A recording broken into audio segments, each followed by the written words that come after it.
El ministro de Economía, Alfredo Torne, reclamó confianza del Congreso para continuar en el cargo. Tras su presentación ante el Pleno, mientras que representantes de distintas bancadas anunciaron que plantearán su censura si no renuncia en los próximos días. El presidente Kuczynski, por su parte, aseguró tener un plan de reemplazo en caso ocurra lo peor. El fiscal Alonso Peña, coordinador del Perú para recibir las delaciones de Brasil, afirmó que ellos no han firmado ningún acuerdo o acta en los cuales se obligue o comprometa a dar impunidad a representantes de Odebrecht.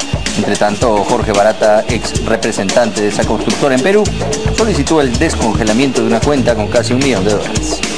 El Congreso aprobó modificar el Código Penal para incorporar un artículo que tipifica el delito de apología del terrorismo y sanciona con penas de cárcel de hasta 15 años, dependiendo de la gravedad del delito.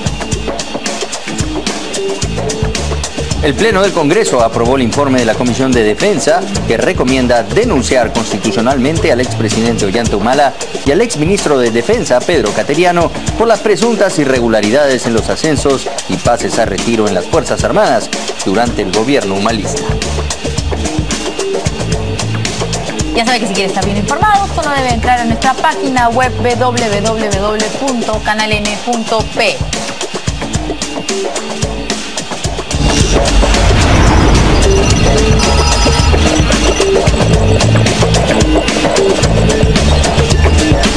¿Qué tal, amigos? ¿Cómo están? Buenas noches, bienvenidos a En Portada. ¿Qué tal, Augusto? Muy bien, Vero, buenas noches. Vamos a darle la bienvenida a nuestros invitados, Juan de la Puente y Ditel Columbus, que van a tener hoy día muchos temas por analizar con nosotros en Portada. Buenas noches. Buenas noches. ¿Cómo están? Buenas noches. Vamos a ir desmenuzando de a poquito lo que ha sido la presentación del ministro de Economía, Alfredo Torne. Él reclamó... A quien están desmenuzando de a poquitos es el ministro de Economía. Le están desmenuzando, dando como piñata también. Bueno, él reclamó confianza por parte del Congreso. Su exposición creo que duró apenas 10 minutos, más o menos. Sí, fue muy breve. Fue muy breve. Y se ratificó lo que dijo en un primer momento cuando escuchamos la primera parte del audio con el Contralor, como parte de un reportaje.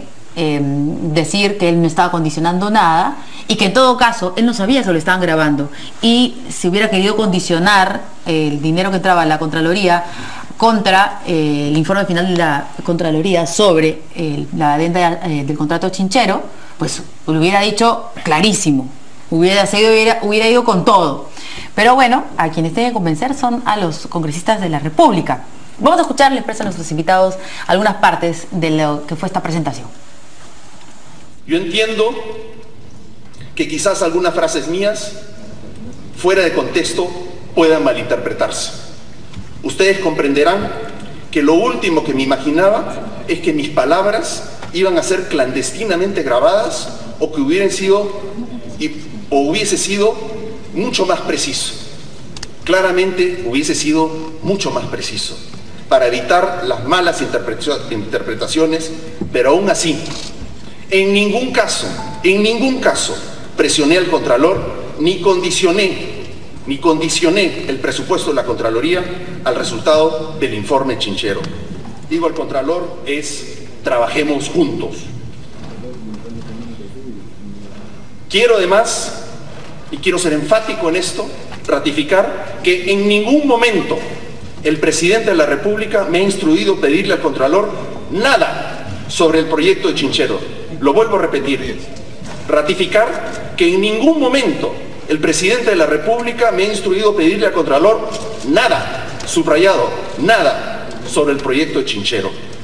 La preocupación que yo he compartido con el presidente en varias ocasiones es la de fortalecer a la Contraloría por intermedio del apoyo técnico del Banco Mundial.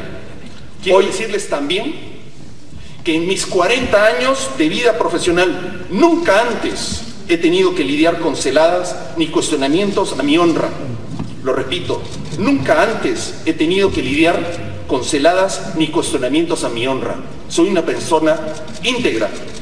Mi comportamiento siempre ha sido intachable, honesto y transparente. Intachable, honesto y transparente. Nunca antes me he enfrentado a una situación como esta, pero aquí estoy para dar la cara y brindar todas las explicaciones necesarias. Por eso debo decir que no me imagino en el cargo de ministro sin una actitud frontal contra la lucha contra la corrupción y un profundo respeto por las instituciones. Una persona honorable no puede seguir en mi cargo si las discusiones de la mayoría parlamentaria no muestran el mismo compromiso. Vuelvo a repetir, una persona honorable no puede seguir en mi cargo si las decisiones de la mayoría parlamentaria no muestran el mismo compromiso. Soy un hombre de firmes convicciones republicanas. Yo fui nombrado por el presidente de la República, pero para permanecer en el cargo requiero constitucionalmente de la confianza del Congreso. O sea que está repitiendo algo muchas veces por algo, ¿no? Bueno, claro, después de... Es que esta fue la última parte, ¿no es cierto? La presentación del ministro, y todos creíamos que en las próximas horas íbamos a tener el anuncio de alguna renuncia, pero parece que las cosas no van a ser así. ¿Qué dice Juan de la Puente de esta jornada? Bueno, las cosas se están produciendo en cámara lenta, ¿no? Porque el primer audio salió hace 2 semanas. 2 semanas. El segundo audio la semana pasada. Y en realidad la maquinaria del Parlamento recién se ha echado a andar hace 72 horas. Hay un plazo de 5 días después de la presentación del ministro para presentar una probable moción de censura. Y entonces supongo que los grupos, los 3 o 4 grupos parlamentarios que quieren que renuncie el ministro, están forzando a que este sea un abandono de cancha para no tener que ganarle en la cancha del Parlamento. Claro, si es que las cosas se presentan de este modo, vamos a tener pues la salida de un ministro que de hecho ya está mortalmente herido en pocos días, y lo que hoy ya no se discute es la salida del ministro, me parece, sino si es que la responsabilidad política en la salida queda en el Ejecutivo o queda en el Congreso. Bueno, Mulder ya dijo, ahí, ¿no? Si Thorne no renuncia, vamos a presentar una moción de censura. O sea, de todas maneras va a haber una moción de censura. Sí, entonces eso seguramente termine en la destitución. Ahora, esa batalla es una batalla entre la opinión pública. Y han habido cambios ahí muy interesantes, porque en los primeros días, después de la aparición del primer audio, era evidente que para mucha gente que el ministro no había cometido ninguna incorrección. Después del segundo audio, ¿no? Era evidente que el ministro había tenido deslices, ¿no? Por lo menos deslices. Y en las últimas 24 horas, en realidad, como que el partido está empatado, por lo menos en lo que es la élite peruana, esta opinión pública informada. No sabemos cómo operar abajo. Recordemos que en el mes de diciembre, en los sectores informados había una opinión muy mayoritaria en favor del ministro Saavedra, hasta que salió una encuesta que decía que el 52% peruanos estaba de acuerdo con la censura. Entonces es una batalla que se libra básicamente en la élite gobernante de ese país, los poderes del Estado, los medios de comunicación, los formadores de opinión, alimentados por las redes sociales, pero esta es una batalla que no ha sido resuelta, será resuelta en las próximas horas. Yo diría que en este momento hay un empate, pero sobre la base, obviamente, de un ministro muy debilitado, y lo que hoy se discute es quién tiene una mayor responsabilidad política, ¿no? Dittel, ¿le parece que esto es una estrategia del gobierno para hacer parecer que el Congreso es este Congreso obstruccionista, que lo único que quiere es bajarle la llanta a PPK y a su gobierno, y que van a esperar que sea censurado Thorne para de cierta manera victimizarse políticamente? A ver, yo como una estrategia para este caso puntual no creo, porque en todo caso ya sería una estrategia continuada para todos, ¿no? Entonces cada cosa que le pasa al gobierno siempre es el Congreso obstruccionista, etcétera, etcétera. Yo creo que en esta oportunidad ha sido, como en todos los casos que le ha pasado al gobierno, un mal cálculo político, ¿no? Como le señalaba Juan, ¿no? El primer audio como que te generaba la duda, y el ministro Thorne salió básicamente a pechar al programa que difundió el primer audio diciendo, bueno, pasen el audio completo, porque eso no es así. Bueno, lo pasaron. Entonces, y terminó perdiendo. Y lo pasaron y terminó peor de cómo empezó el tema, ¿no? Entonces, a veces uno tiene que calcular lo que pide también. Entonces, ante esa situación, el gobierno se ha puesto pues en un entredicho entre si van a dejar que censuren al ministro o si es que le van a aceptar su renuncia. Y esa disyuntiva la traduce el mismo presidente de la República, ¿no? Hoy día, por ejemplo, en la conferencia de prensa que había en Palacio de Gobierno, mientras Thorne daba sus explicaciones en el Congreso, el presidente dijo, bueno, pero por cualquier cosa tenemos ya el reemplazo, plan B. ¿no? Ojalá que no pase lo peor. Yo no le entendí, ¿no? la verdad, presidente, así tan decidido. O sea, creo que quiso decir eso, pero no parecía tan concreto. Yo creo que, bueno, se le chispoteó otra vez al presidente porque... Ese es el tema. No, porque no... En la respuesta él estaba además todo, ¿no?, al costado del señor Vizcarra, y dijo, bueno, ya los tengo que dejar, ustedes saben, en el Congreso, temas pendientes, ¿no? Y tenemos que resolver, ¿no? Ya tenemos un plan B. Pero, ¿tienen un plan B? Bueno, para empezar, no sabemos, yo al menos no sé si tienen plan, pero ni A, ni B, o C, no sé. Pero el tema es de que el presidente anuncia algo en televisión y dice, hay un plan, la letra que sea. Horas después sale y dice, le tengo toda la confianza del mundo a Alfredo Torne, es una persona capaz, es un sabio, creo que hasta un sabio le ha dicho que es, ¿no? Y todo mi respaldo. Y luego de ello han salido, creo que el premier Zavala a decir que su respaldo y demás. Pero el tema no es que ahora le den el respaldo. Yo creo que esto pudo evitarse, porque para empezar yo creo que el ministro no debió reunirse con el Contralor, ¿no? Y menos si es que estaba pues en la picota el tema de Chinchero, ¿no? Tú no te reúnes con el Contralor cuando tienes que ver pues un tema tan delicado como este. Y en todo caso, como dice Juan, fue para mí más que un desliz, ¿no? Este tema de las conversaciones con el Contralor. ¿Hay un condicionamiento o no? Vamos a escuchar para mí el segmento más crítico de esta conversación, ¿no? Es cuando Torne dice, la mitad es lo que ya hemos firmado, refiriéndose a los 13 millones que supuestamente pedía adicionalmente la Contraloría. Entonces solo falta la firma del presidente, pero el presidente me ha pedido, así lo dice, el presidente me ha pedido, habla tú con el Contralor y explícale un poco en qué estamos, que el Contralor nos ayude en los casos en que estamos involucrados, que nos ayude a dar un empujón. Él quiere que haya un ejemplo, él, el presidente. No quiere un proyecto específico, quiere que se muestre que hay un compromiso de este gobierno por promover la inversión. O sea, él necesita, no sabemos a qué nivel de precisión esto se refiere exactamente a la adenda de Chinchero o no, pero él lo que quiere es que haya una muestra del Contralor de que están jugando en pared con la estrategia del presidente de la República para que el presidente firme los fondos públicos que le van a entregar a la Contraloría. Una pregunta, ¿no? Ya ha pasado poco más de 2 semanas de eso, ¿no? ¿Ya firmaron la transferencia de la Contraloría?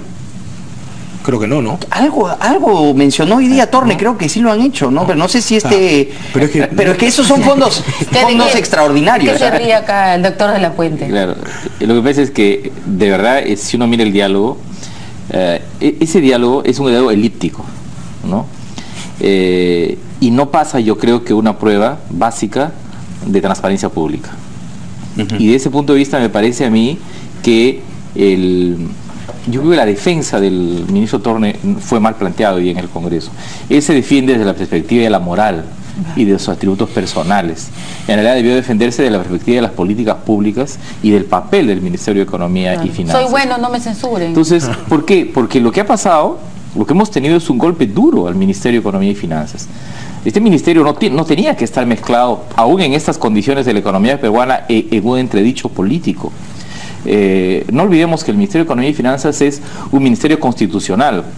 El único ministerio mencionado en el texto constitucional con un enorme poder que desde la dación de la Constitución del año 93 ha jugado un papel destacado en las relaciones del Ejecutivo con el Legislativo. Y este mismo ministro Torne ha sido un ministro de relaciones privilegiadas con el Congreso. Él sacó una ley sobre déficit fiscal en las primeras horas del Parlamento. Le aprobaron el presupuesto sin mayor dificultades. Y toda la lógica de la reconstrucción, el ministerio la negoció. Bueno, no y toda la facultad que pidieron, entonces se la dieron, ¿no? Lo que estamos asistiendo es una especie de un golpe muy duro del Parlamento, ¿no? Que durante años ha sido el socio privilegiado del Ministerio de Economía y Finanzas, y algunos dicen que durante varios periodos así incluso ha estado sujeto al Ministerio de Economía y Finanzas. Entonces, en ese contexto yo hubiese planteado una defensa más centrada en el orden de las políticas públicas que en los asuntos personales, porque rápidamente fue, digamos, desbaratada ese argumento, porque dijeron, no estamos hablando de la moral del ministro, ¿no? Estamos hablando de una incorrección, de un asunto político. 3 veces el ministro habla del presidente, y le ha dicho que el presidente no lo ha mandatado. Eso entonces, lo deja, mintió. lo deja cojo, ¿no? Lo deja. Sobre todo porque yo creo que lo que está en discusión ahora no es en este momento Torne ya. Lo que está en discusión es la estabilidad del gabinete de Zavala, que es el gabinete hecho por el presidente, ¿no?, con la gente de confianza del presidente y que responde al presidente. Y yo no estoy seguro si en el futuro cae más adelante el gabinete Zavala, que pueda haber un gabinete que reúna estas condiciones, ¿no?, como las que reúne el gabinete Zavala. Entonces me parece que ¿A qué se refiere con estas condiciones? ¿A que sean de confianza? Tenemos un premier empoderado por el presidente. Yo no garantizo que en 8 o 10 meses tengamos un premier que le sea no impuesto por el Congreso, pero digamos cuya simpatía sea más del Congreso o junto al Congreso una simpatía del presidente. Entonces es un gabinete excepcional, es un gabinete además con gente muy interesante del presidente, hecho por el presidente y que responde al presidente. Entonces con mayor razón debería irse el ministro que está involucrado en todos estos problemas. Obviamente que debería defenderse el gabinete, pero yo veo que ahí hay una lógica muy equivocada en algunos elementos del oficialismo que creen que la pelea de hoy es defender a Torne, y creo que no es el debate de hoy, ¿no? Yo quiero precisar una cosa que dice Juan. Lamentablemente pareciera que el oficialismo no la ve, o sea, no la tiene clara. Es más, creo que no saben ni siquiera que ellos son del gobierno, ¿no?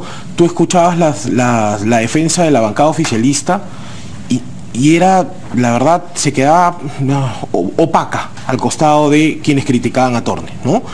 La defensa de todo lo que estaba pasando era criticar al Contralor, ¿no? Las declaraciones del congresista Bruce fueron que el Contralor era un pillo, que falsificó, que plagió en su tesis, que le pagó algo a la querida, que a mí me parece un término poco feliz usar eso para referirse a una mujer, etcétera, ¿no? O sea, pero el hecho de que lo hayan grabado, por ejemplo, el congresista Violeta salió a decir de que el audio es espurio.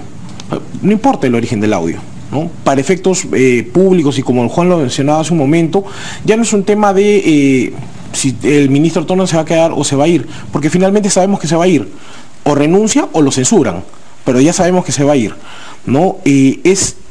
Va más allá de él. Entonces la defensa oficialista tiene que ir pensando en cuáles son los siguientes pasos dentro de su estrategia, si la tienen, para poder consolidar el gabinete, no gobernabilidad, sino la estabilidad del gabinete Zavala, ¿no? Y lamentablemente creo que se están enfrascando pues en no toques a mi amiguito, entonces, y así no se defiende pues. Pero qué manera de prolongar agonías, ¿no? En este gobierno.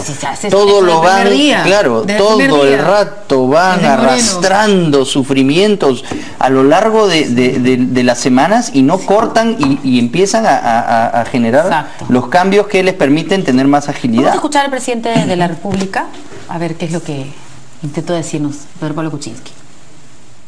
Yo apoyo totalmente a mi ministro de Economía.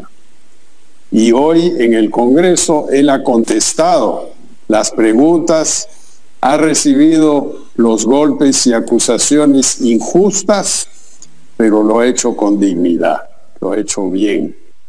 Y ahora estamos trabajando, él y yo y todo el gabinete, en acelerar el plan de recuperación de nuestra economía. Por eso tenemos que trabajar todos unidos, todos para crear un Perú mejor y no dejarnos distraer por la bulla política que es parte de la democracia, a la cual le damos toda la bienvenida.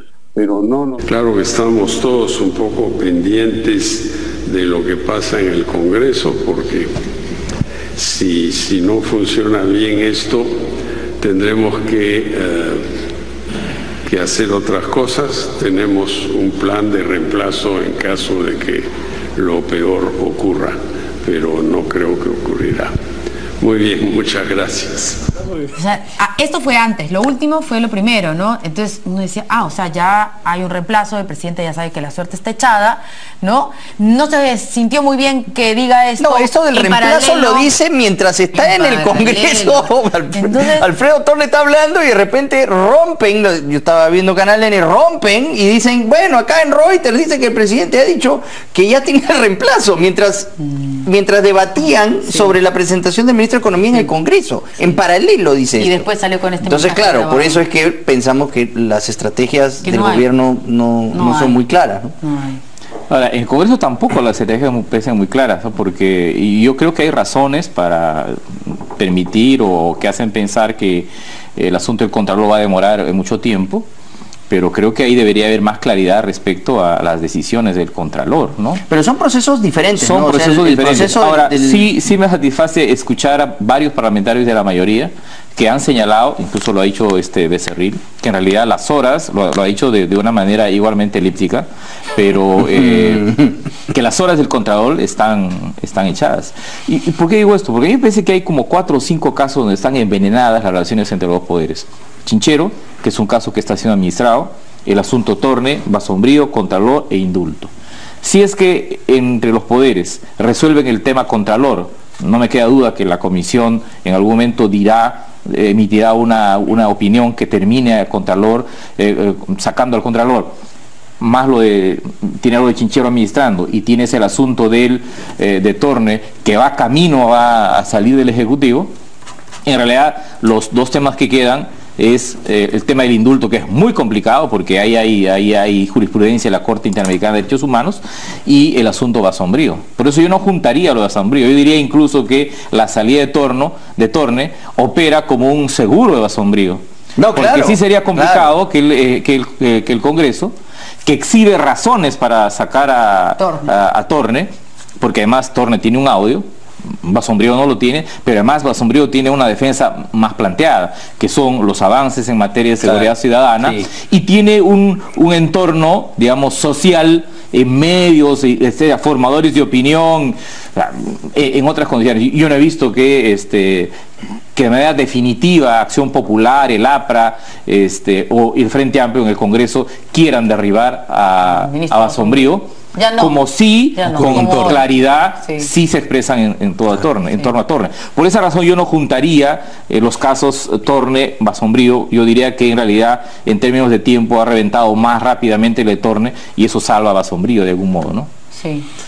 O sea, digamos, esta intención que se denuncia constantemente y cada cierto tiempo, que el fujimorismo, la mayoría en el Congreso, lo que quiere es mantener así acorralado al gobierno, al Ejecutivo, y primero Saavedra, Vizcarra, Torne, Basombrío, y después viene la ministra de Salud. Bueno, sí, mira, ese tipo de argumentos también podrían ser válidos, y no podemos negar que a veces representantes del fujimorismo se exceden, ¿no? Por ejemplo, con las declaraciones que hizo el congresista Becerril respecto a lo de Basombrío, adelantando opinión, ya no, sí, posiblemente hay una censura. Si ya están pensando en una censura, ¿para qué lo invitan? O sea, si ya tienen una idea preconcebida de lo que va a pasar, entonces la interpelación sería simplemente una escenificación para cumplir con las formas, vamos a llamarlo de esta manera, ¿no? Pero tampoco podemos negar que el gobierno pareciera que su principal opositor son ellos mismos, ¿no? O sea, ellos se pelean frente a un espejo, ¿no? Pasó lo de Vizcarra, por ejemplo, y yo esperaba que, por ejemplo, el Premier saliera a defender al señor Vizcarra antes de que pasara todo el tema del anuncio del vicepresidente en Cuarto Poder, creo que fue, sí, sobre la anulación de Chinchero, sí, ¿no? Y al día siguiente renunciaba. Entonces yo esperaba que el Premier defendiera, pues, ya no solamente al ministro, sino al ministro y al vicepresidente de la República. Sí, nosotros le reclamamos, después le pedimos a su gente de prensa que hubiera renunciado en vivo. Primera póliza presidencial, sí, dicho sea de paso. ¿Sabía que iba a renunciar? Yo creo que sí. No sé, a mí me queda la duda. No. ¿Tú crees? Pero fue sí, al día siguiente, ¿eh? Sí, a la 1 de la tarde. Claro. Yo creo que Vizcarra no... No, ese tipo de situaciones no son espontáneas, por eso se tiene que coordinar. No es que el vicepresidente Vizcarra convocó a las 12 del mediodía porque se le ocurrió, renuncio, eso se tiene que haber coordinado previamente. Yo creo que se lo han dicho en la mañana. O sea, yo no imagino al señor Vizcarra yendo a Cuarto Poder diciendo todo lo que dijo, sabiendo de que se iba a ir. No, pero es que era una consecuencia, yo creo, lógica su renuncia después de lo que él anunció en Cuarto Poder. Si él se allanó, creo que él se precipitó al allanarse a la opinión de la Contraloría, que dicho sea de paso, yo siempre lo he dicho, no es vinculante. Entonces él estaba admitiendo que lo que él hizo estaba mal, ¿no? Entonces lo consecuente era que renuncie. Pero podía haber esperado, porque después se analizó, ¿no?, en profundidad el informe del Contralor, y la verdad que no era un informe técnicamente sostenible, tenía un montón de errores, que fueron además desmentidos por el propio Ministerio de Economía y Finanzas, Totalmente habían aplicado fórmulas que no eran, entonces estaba lleno de errores. Si lo hubiera esperado a que esto se empiece a cobrar un poco más de fuerza, de repente no tenían que renunciar. Y ahora los fujimoristas dicen que no lo iban a censurar, ¿ah? Yo he escuchado acá a congresista Héctor decir, yo no sé por qué renunció Vizcarra. Sí, pero nosotros no lo íbamos a censurar. Claro. Pero de verdad, lo que tú dices, totalmente de acuerdo. Pero bajo ese contexto, entonces, ¿quién está peor? No, o sea, el gobierno, peor está Torne. No, el gobierno que se anticipa a tomar decisiones apresuradas sin meditar previamente lo que van a hacer. Después se retroceden, después de que renuncie el vicepresidente, sale el premier a decir, bueno, la mayoría parlamentaria son unos abusivos, etcétera, etcétera. Bueno, pues si les parecen unos abusivos, que aprenda a defenderse. Ahora, esta idea de defenderse es lo que está hoy día a la base del caso Torne, porque igual cuando pasó lo de Saavedra, el gobierno se confrontó con el imperativo de defenderse. Una de las propuestas para defenderse era plantear una cuestión de confianza, otros plantear una política de diálogo. Terminó esto a través de una cita con Keiko Fujimori y la mediación del cardenal. Se inició un diálogo que después de 2 meses como que se ha enfriado y se ha diluido. Hoy día se vuelve a discutir lo mismo. Hay gente que considera que el gobierno debería plantear una cuestión de confianza. Otra vez, yo lo dudo en realidad como mecanismo. O sea, hay gente que cree que es un polvo mágico, ¿no? Eso es como tomarse una pastilla de chiquitolina. Y entonces, claro, presento la cuestión de confianza y en realidad inmediatamente me convierto en inmune. Y en realidad la cuestión de confianza es un procedimiento constitucional, porque la cuestión de confianza implica dos posibilidades: te la dan o no te la dan. Y si no te la dan, empieza un procedimiento complicado, no complejo, que obligaría al presidente a presentar otro gabinete que va a ser derribado para convocar elecciones, y yo no sé si los grupos políticos estarán en condiciones de entrar a un proceso electoral adelantado. Probablemente solo uno, que sería el fujimorismo, el resto realmente está en dificultades internas, en peleas menudas, y si te dan la confianza hoy día, no te la van a dar la confianza todos los días. A mí me parece que la discusión está sobre todo de cara a la sociedad. Antes de cumplir el primer año y ya estar presentando una moción de confianza. Y yo miraría mis ofertas electorales, si es que yo he avanzado por ahí, porque cuando se planteó la denuncia de Saavedra, en realidad hubo gente que salió a defender al gobierno en las calles, hubo una marcha grande, no fue una marcha muy voluminosa, pero hubo gente en las calles. ¿Por qué digo esto? Porque el humor de la gente ha cambiado. En los primeros meses la gente le pedía a los poderes que no se peleen. Hoy día yo no creo que la gente ande en eso.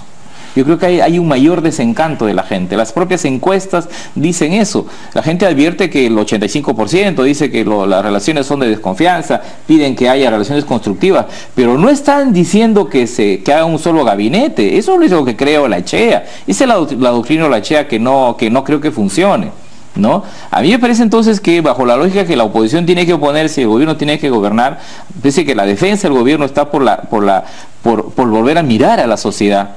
Porque acá hay 3 mitades, disculpando a Euclides, no hay 2, no es el gobierno y la oposición, hay una tercera mitad, es la sociedad. Hay una brecha, la sociedad no se siente representada en los políticos que se pelean, y hay demandas insistentes. Mientras nosotros estamos peleando en el Congreso, está discutiéndose el futuro de la alimentación nacional, con un reglamento que hace 48 horas no sale, por ejemplo, y que debería haber salido, solo por señalar un caso, ¿no? Bueno, vamos a hacer una breve pausa y volvemos para hablar sobre la cuenta del Twitter del Contralor, que duró menos de 24 horas. Vamos a ver qué fue lo que pasó ahí. Me ha hecho acordar las 3 mitades de Inomoxo de nuestro querido amigo César Cano. Sí. Bueno, volvemos.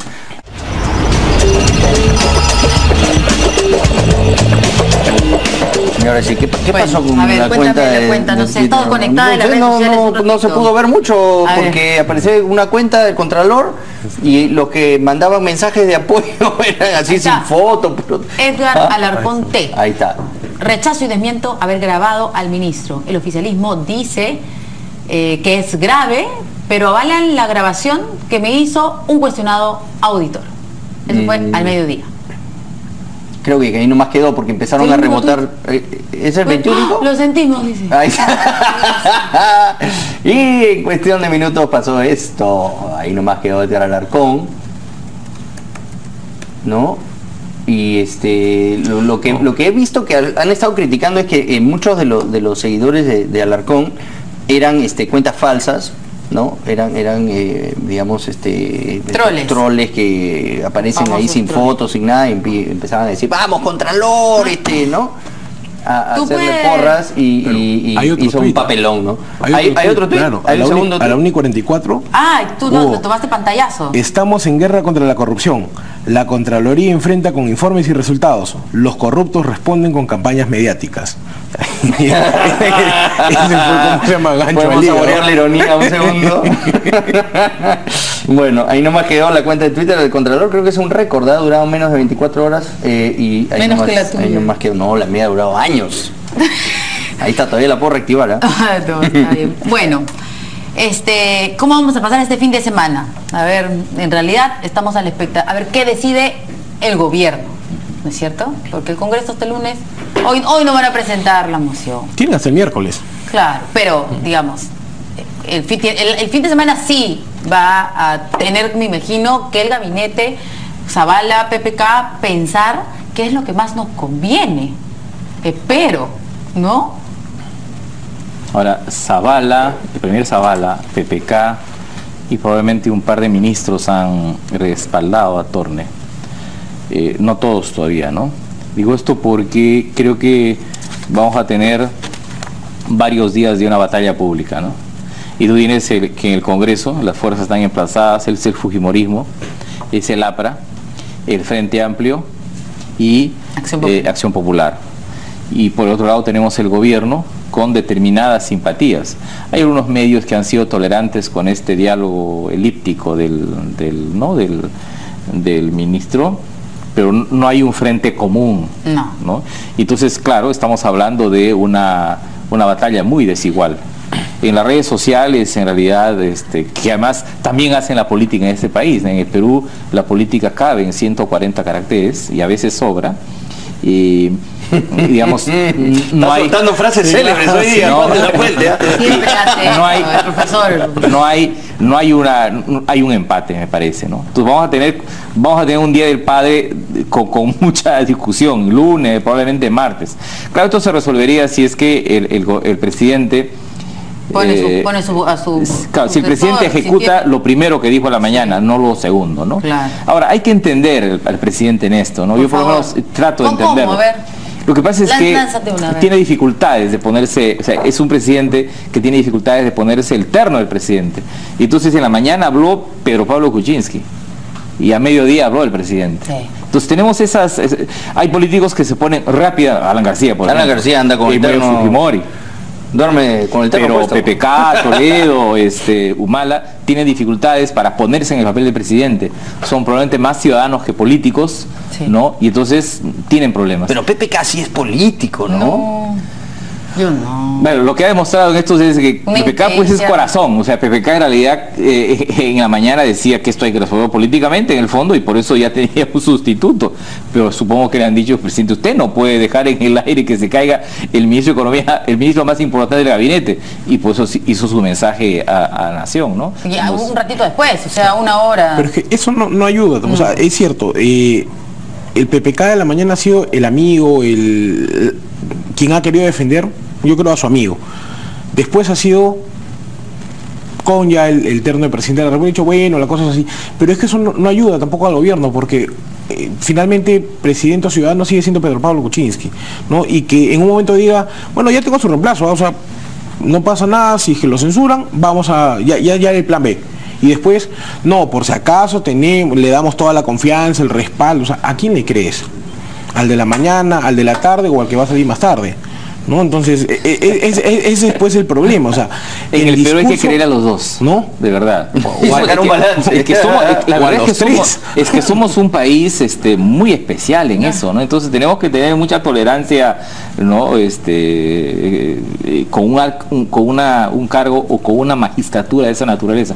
Probablemente lo dice quien, yo soy presidencialista por convicción, ¿no? Entonces, claro, tengo esa tendencia de entender el papel del jefe de Estado, pero la gente sí se molesta mucho porque quisiera ver a alguna persona que dice no una sola cosa hasta el final, ¿no? Sí. ¿Y ustedes también creen que el señor Zavala se va a ir el 28 de julio? Yo creo que no, yo creo que el premier Zavala tiene 35% de aprobación en la última encuesta de Ipsos, me parece que tiene una gran capacidad de maniobra todavía. reitero que me parece que es un gabinete que está hecho por el presidente, es leal al presidente y que creo que debe ser defendido. Yo no estoy seguro si es que cae este gabinete, que tengamos un gabinete que dé más estabilidad que esto, dada la debilidad del gobierno, pero también dada la capacidad que ha demostrado tener el Congreso de enfrentarse abiertamente al Ejecutivo, crecientemente, ¿no? Si el premier Zavala decide no renunciar, o el presidente le reitera su confianza, ¿Zavala o Torne? No, a Zavala. Okay. Continuando con lo que dice Juan, ¿no? El ministro Zavala tendría que hacer cambios, bastantes cambios en su gabinete, ¿no? Porque hay cosas que no vienen funcionando, pues, y eso no se lo van a achacar al Congreso, ¿no? Es temas que ellos por desidia no están haciendo. En enero del 2000, ya hace poco lo escribí, en enero de este año se publicó y se difundió con bombos y platillos la creación de la Procuraduría General del Estado. La mega Procuraduría con autonomía total, constitucional, con una parafernalia increíble. Han pasado ya 160 días desde ello y la norma no entra en vigencia. ¿Por qué? Porque no aprueban el reglamento. Y el reglamento les venció hace como 3 meses. O sea, ellos mismos se pusieron el plazo que hace 3 meses tenían la obligación de publicar el reglamento y no lo hacen. Y así hay un montón de normas. Esta inoperante autoridad de transparencia que se les ocurrió crear, ¿no? Y que operativamente creo que no va a servir, pero también se impusieron que para que funcione tenía que haber un reglamento. Tampoco lo han aprobado y han pasado también como 160 días. Y así hay varias normas. Entonces, no puede ser que que se descuiden en cosas que ellos mismos le han propuesto a la ciudadanía. Yo entiendo que el argumento que pueden decir es que perdemos mucho tiempo en las convocatorias que nos hace el Congreso, ¿no? Ya, eso yo sé que, como se dice, de cajón lo van a argumentar, pero también los ministros tienen que ser conscientes y la ciudadanía tiene que saber que los ministros no son los que hacen pues los reglamentos, son sus funcionarios, el secretario general, el de asesoría jurídica. Pero ahora hay cambios, ellos no van al Congreso. Han habido cambios importantes, ha trascendido que Zavala ha retirado, ¿no?, de su grupo de asesores en la PCM a José Alejandro Godoy, parece que David Rivera se va a ir también. Entonces, y esto, según algunos entendidos, deviene de la conversación que tuvo con Luz Salgado hace poco, en la que le han pedido, antes de ayer, ¿no? En la que al parecer... ¿En estos últimos 2 días ha despedido a sí, personas? Bueno, Godoy se ha ido, Rivera sigue, pero parece que se va a ir porque está fastidiado y que han retirado a, digamos, los que tildan de caviarones y entonces... este cambio no entendemos a qué obedece. Por un lado se ponen fuertes y por otro lado acceden a cambiar, ¿no?, los asesores de confianza de Zavala. Claro, pero es que esos asesores son asesores que ven temas mediáticos, de prensa, ¿no? Yo me refiero a los asesores que ven o el tema político o ven el tema netamente administrativo, técnico, o el tema técnico, o ¿no? el manejo de las redes. Parece que era el reclamo que hizo Luz Salgado, de que tenía pues este centro de personas que iban y ponían cosas en los tweets. Solamente para terminar de apreciar lo que yo comentaba, eso que yo acabo de comentar no es responsabilidad de Zavala, ¿no? O sea, en todo caso, Zavala debió o debe hincar a sus ministros para que sean un poco más dinámicos y supervisen a sus funcionarios que hagan bien el trabajo. Pero la falta de reglamentación, las torpezas que se cometen en muchos temas son cuestiones sectoriales, ¿no? Zavala no es el que va a finalmente terminar aprobando el reglamento. Se verá en Consejo de Ministros y demás, pero eso es cuando el ministro presente el tema. Y si no lo hacen, ¿no? Entonces, y además son temas sensibles, pues, ¿no? El tema de transparencia. Juan mencionaba hace un rato el tema de transparencia, que es súper importante en un país como el nuestro, sobre todo cuando estamos en toda esta cuestión de Odebrecht, la corrupción y demás. La transparencia es importante. Pareciera de que fue para la foto y lo dejaron ahí. El tema de la Procuraduría... Son muchos temas, y yo creo que, o sea, siempre lo hemos comentado, creo, aquí con Juan, que Pablo Kuczynski hasta hacía 2 semanas, 3 semanas, una semana antes de la primera vuelta, no pasaba la segunda vuelta. O sea, yo no sé si el presidente estaba preparado realmente para poder asumir esto, o sabía lo que esto significaba, porque una cosa es ser ministro de Economía, presidente del Consejo de Ministros, y otra cosa es ser presidente de la República. Entonces, yo creo que han llegado y han visto este desmadre, ¿no es cierto?, que es nuestro aparato estatal, cómo nos dejó Ollanta que la economía está estancada y de pronto un ratito, o sea, el mensaje de los propios ministros fue de a pocos. El propio Torne fue bien duro, ¿se acuerdan ustedes? Con Segura, sí. claro. Y luego el presidente como que lo hizo, le jaló un poquito de alfombra y luego ya Torne dejó de salir incluso por un tiempo. Ahora, yo no sé, pero quizás tengo un poco más de tolerancia a la crisis, pero yo no soy tan pesimista en este asunto de esta gobernabilidad que parece muy complicada. Estamos en un momento distinto, ¿no? En el mes de julio, agosto del año pasado, como que los adversarios no se conocían mucho. Entonces teníamos una gobernabilidad que todos los días se escribía como un libro en blanco. Pero después de 10 o 11 meses de convivencia, a mí me parece que se están conociendo los adversarios y están sobreactuando demasiado. Yo en la mañana, por ejemplo, vi mucha sobreactuación. Ayer, anteayer he visto sobreactuación. Hay parlamentarios que no sobreactúan, pero hay otros que sobreactúan demasiado. Entonces, quitándole la mitad de la sobreactuación, ni siquiera toda la sobreactuación, yo diría que esta es una tensión dura, fuerte, dura más de un mes ya, tiene varios conflictos abiertos que deben ser cerrados. Pero yo no creo que el Perú está al borde del abismo y que para tener una opinión pesimista. Yo miraría más con más detenimiento a algunos aspectos como la economía, cuál es el balance que tiene el Congreso después de un año, si tiene una buena estrategia parlamentaria, si le falta. Esa es la impresión que deja el Ejecutivo, ¿no? Y el Ejecutivo también, qué es lo que ha hecho un año. A mí me parece que deberíamos entrar más bien en un balance de cara al 28 de julio, cuando el presidente, yo creo que está obligado a relanzar su gobierno, cuando el presidente haga un balance. Y en vez de meternos en un balance, estamos nuevamente en la micropolítica, ¿no? Pero que ellos nos arrastran en eso, el gobierno hace que cada tropiezo se convierta eso es cierto, pero también es cierto proceso político que lo va desgastando. Es cierto, pero parece que está hace 10 años en el gobierno. De acuerdo, pero también es cierto, y debo decirlo, la prensa juega un papel fundamental. El otro día, en un debate parlamentario, ¿no? Mauricio Müller habló como 8 minutos. Dijo muchas cosas conceptuosas con lo que yo puedo estar de acuerdo en desacuerdo. Y por ahí dijo que PPK era cosito 2. Sí. Ya, el periodista de un medio de comunicación, que no voy a decir, ¿no?, que reportó, lo primero que dijo es que Müller había dicho que PPK es cosito 2 y se armó un debate sobre si PPK es cosito 2. Entonces también es cierto que hay un tema en que la prensa recoge lo superficial. Pero ¿cómo no vas a levantar por cosito 2? Pues es muy bueno, o sea... El problema es que, ¿cuánto dura eso? Dura 48 horas.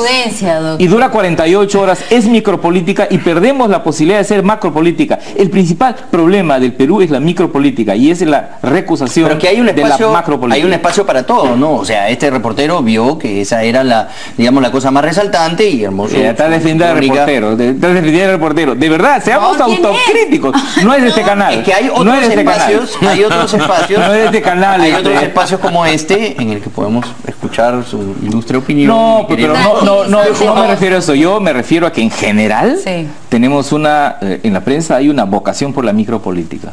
Yo lo digo en general, ¿no?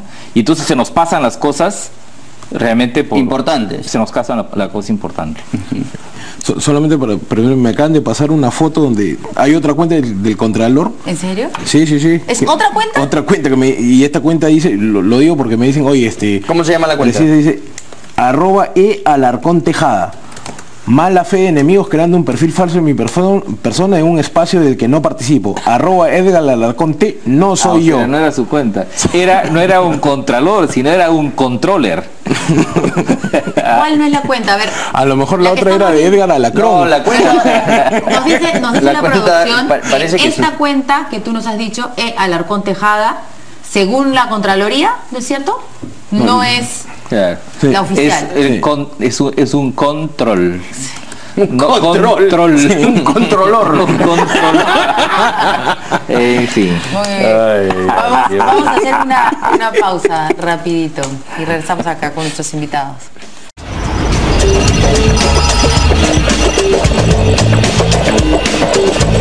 Bueno, a ver, hay un tuit de Luz Salgado. De la presidenta del Congreso. ¿Lo tienes ahí o no? Sí, acá te lo estoy. Repite algo falso, jamás he pedido a Zavala retiro de funcionarios.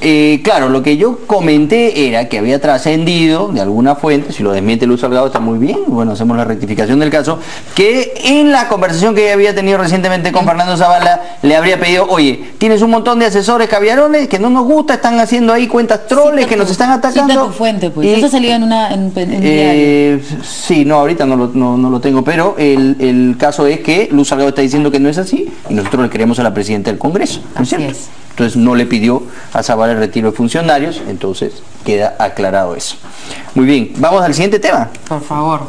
A ver, el fiscal Alonso Peña, coordinador del Perú para recibir las delaciones de Brasil, las que estamos esperando desde el 1 de junio, han afirmado que ellos no han firmado ningún acuerdo o acta en los cuales se obligue o de alguna manera se comprometan la Fiscalía peruana a dar impunidad a los representantes de Odebrecht. Ustedes recordarán, ¿no es cierto?, que esa fue una noticia divulgada por IDL Reporteros. A ver, ahí están las declaraciones del fiscal. Él ha dicho, el Ministerio Público no ha suscrito ningún acuerdo o ninguna acta en los cuales se obligue o comprometa a dar impunidad absoluta a los representantes de la empresa Odebrecht. Niego enfáticamente que exista un blindaje a los empresarios brasileños. Bueno. A ver, ¿qué dicen nuestros invitados? Bueno, eso sí me confunde, ¿no? Porque yo tenía entendido que en el último viaje a Brasil se había suscrito un acuerdo de no incriminación que tenía que ser ratificado, salvo que lo que señala el doctor Peña ahora es que solo no se ha suscrito para efectos peruanos en relación a los representantes de Odebrecht de Perú, sí. Y sí en el caso de los funcionarios de Odebrecht allá en Brasil. Eso me confunde un poco. Pero en todo caso, esto coloca sobre la mesa cierta demora de las delaciones. Seamos serios, ¿no? Porque se dijo que el 1 de julio en realidad iba a empezar el juicio final en el Perú, ¿no? Y ya estamos a 16 y en realidad las delaciones no llegan. Y la Fiscalía brasileña ha sido muy clara en el sentido que si es que no existe un compromiso de no incriminación, entonces no llegarán las informaciones, y si llegaran no va a ser protocolizado, o sea, el uso legal de eso no va a ser posible. Sería terrible, ¿no? Y eso sería terrible porque además creo que sin delación y sin colaboración eficaz me parece que va a ser muy difícil avanzar en un caso tan complejo como esto, ¿no? O sea, de hecho creo que lo que hemos asistido la semana pasada con la liberación del señor el gobernador de Callao es una especie de ataque frontal a la colaboración eficaz. Y entonces ahora si van a demorar las delaciones premiadas porque no hay acuerdo, y si es que se va a relativizar la colaboración eficaz, entonces tenemos complicaciones en casos tan grandes. Hay que tener en cuenta, son 27 los casos vinculados a la empresa Odebrecht en el Perú. De esos 27 hay 13 creo que están operando en Lima, o sea, se llevan a cabo en Lima, el resto en varias regiones del país. Pero de esos 27, el 50% prácticamente están en la investigación preliminar. Y solo, no creo que ni el 20% ha entrado a etapa preparatoria. Lo quiero decir de que sí, claro, la investigación preliminar obviamente corresponde es la primera etapa, la investigación preliminar es la segunda etapa. Y entonces entre los dos estamos, los 2/3 de los casos están muy poco avanzados. Sospecho que vamos a llegar al bicentenario del año 2021 con el caso Odebrecht o el lavajato peruano al costado. Entonces quizás sí debería merecer una reflexión de cómo impulsar estos casos, habida cuenta de esta declaración del doctor Peña, ¿no? A ver, Bueno, si Juan está confundido, yo mucho más, porque hasta donde yo recuerdo, ¿no? Había incluso, leí, no me acuerdo si en el Comercio creo que fue, la declaración de una de las procuradoras que viajó también y que dijo que no participó en las reuniones porque tenía que firmar un acuerdo básicamente de impunidad y que no se iba a permitir, ¿no? Entonces, también he leído que el Ministerio Público algo señala como, sí es cierto que algunos fiscales que quieran acceder a la información tendrán que suscribir el convenio y respetar los términos del convenio, es decir, impunidad para los que estén procesados. pero sueltan una frase así como, por si acaso hay varias formas de llegar a Roma, ¿no? En un tema tan delicado como este, en el que está en juego pues la institucionalidad de nuestro país, o sea, el Ministerio Público tampoco puede estar con ambigüedades de esa naturaleza, ¿no? La ciudadanía tiene que tener claro qué cosa es lo que va a pasar. O sea, si realmente suscribieron un convenio que les va a dar alguna especie de paraguas legal a los representantes de Odebrecht, tenemos que saberlo, ¿no? Para de una vez ir interiorizando que muy probablemente no tengamos el resultado que muchos esperamos, ¿no? Con respecto a los brasileros, ¿no es cierto? Pero también con respecto a acá, porque si el tema es de que hay una complicación procesal entre la información que viene de allá para acá y no se va a poder utilizar, sí. Entonces... Pero se supone que, yo no sé, yo creo que la Fiscalía de repente se ha asustado un poco por algunos titulares reclamando, digamos, sanción también para el empresariado que vino a corromper al funcionario peruano, ¿no es cierto? Entonces, de repente por eso, pero no se entiende la verdad, porque el documento ha sido publicado. Si eso fuese así, mucho más complejo todavía, porque el Ministerio Público no puede acomodar, vamos a llamar, su accionar de acuerdo a temas mediáticos, ¿no? O sea, la norma es una sola. En todo caso, puedes interpretar los alcances de alguna norma, de un código, pero tú no puedes decir que la actuación fiscal se va a adecuar al son que te marque pues un periódico, un canal o la presión mediática, porque si es así, entonces no vamos a llegar a nada, ¿no? Ahora, doctora Lapuente defendió en varios momentos el trabajo de la Fiscalía, ¿no es cierto? Ahora, ¿un poco menos o sigue confiando? Sigo pensando que es la parte más dinámica. Yo sí creo abiertamente que deben haber acuerdos de colaboración. Estoy de acuerdo. Creo que lo que hizo la Fiscalía en el mes de enero, que permitió las primeras capturas, fue bueno. A mí me parece además que la Procuraduría debería empujar esos acuerdos de colaboración. Pero me preocupa, digamos, en ese contexto, las delaciones de las dilaciones de las delaciones, ¿no? Esa demora. La frase, doctor, sí, para el viernes, un regalito para el viernes. Eso me preocupa bastante. Y yo sí creo que si sumamos los hechos, estamos en un momento difícil en el ajato peruano y yo creo que podríamos estar entrando a una etapa en que vamos a perder esta batalla. Porque yo creo que la derrota, la liberación del señor Moreno es un duro golpe a la colaboración eficaz. Es un duro golpe. Podemos discutir los abusos que hay en el Perú en relación a la prisión preventiva. Sí. Yo estoy de acuerdo en el exceso, soy un abogado garantista, todo.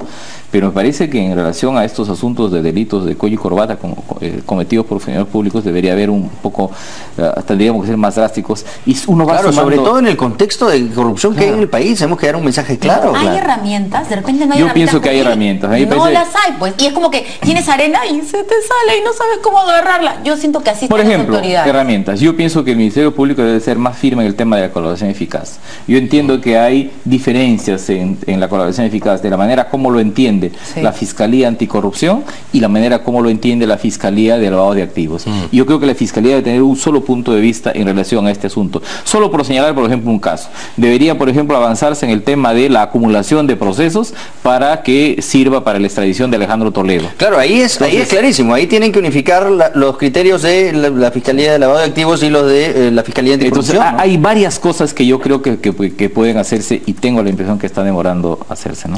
Bueno, ya que está hablando de Alejandro Toledo, y ya no van a unir esos expedientes, ya ha salido la noticia hace poco, y también de que es incautada la casa de Puntasal. Sí. Eso es lo último, ¿no? Ahí está, a ver, tenemos imágenes de la casa. Esa es la última noticia que se leo hoy en el diario. Ahí está, la casita. Incautan casa de Alejandro Toledo. Sala Superior revocó la decisión del juez del caso Coteva que devolvió el inmueble. Abel Concha, juez del juzgado penal 16 de Lima, viajó hasta Tupe para incautar por segunda vez la casa de Puntasal del expresidente Toledo en el marco del proceso judicial que se le sigue por Ecoteva. El magistrado ejecutó la orden de la cuarta sala de reos libres que ordenó incautar la casa de verano del exmandatario. En julio del año pasado, el juez Concha ya había ejecutado la misma medida judicial sobre el inmueble. Me parece muy adecuado que el juez que ve el caso Toledo se llame Abel Concha. Y estuvo durante mucho tiempo, además, el expediente de aquí para allá, ¿no? Y nadie lo agarraba Nadie lo chapaba. hasta que lo agarró Tenía que ser el un doctor juez ad hoc. Concha. A ver, ¿qué nos dicen? Tenemos una última información de Canal N. Vamos a verla. Caso Odebrecht. Primeras delaciones de Brasil llegarán en 2 o 3 semanas. A ver, en 2 o 3 semanas llegarán a nuestro país, dice, las primeras declaraciones premiadas de la colaboración eficaz del escándalo de corrupción que involucra a la constructora Odebrecht. Así lo informó el jefe de la Unidad de Cooperación Judicial Internacional de la Fiscalía, Alonso Peña. Peña comentó que la documentación vendrá a través de las cartas rogatorias enviadas por la Oficina de Cooperación Judicial Internacional de los Fiscales. Agregó que por intermedio de la colaboración espontánea, cuando Brasil encuentra información que pueda ser útil para el país y la comparte. ¿Cómo? Agita usted la cabeza, doctor. No. No, estamos hablando entonces de lo que espontáneamente comparte la justicia ¿Y brasileña. a criterio de la justicia brasileña? ¿Va a ser así? Pero la idea inicial era de que comparta todo, ¿no? Claro, Todo lo y que nosotros todo lo que nos concierne, ¿no? decidimos que sí, que no. El tema es que nosotros dependemos básicamente de lo que venga de Brasil para poder seguir avanzando. Y si no viene carnecita, como dice Juan, no vamos a ver ningún tipo de resultado, al menos no en lo que la ciudadanía reclama. Bueno, tenemos que ir terminando. Lamentablemente no hemos podido hablar sobre los cambios en el Código Penal por la apología al terrorismo. Quedó en el aire. El doctor ha estado tuiteando sobre ese código, está muy enterado el doctor Columbus sobre ese asunto. Vamos a seguir hablando de eso. Será para la próxima invitación. Y vamos a seguir hablando de eso porque... Es un apologista. Hay varios... En el sentido que es especialista en apología. Bueno. Saludos a todos los papás. Saludos acá a mi amigo Augusto. Juan nunca puede terminar sin meterme una chiquita. Totalmente. Siempre es así con Juan.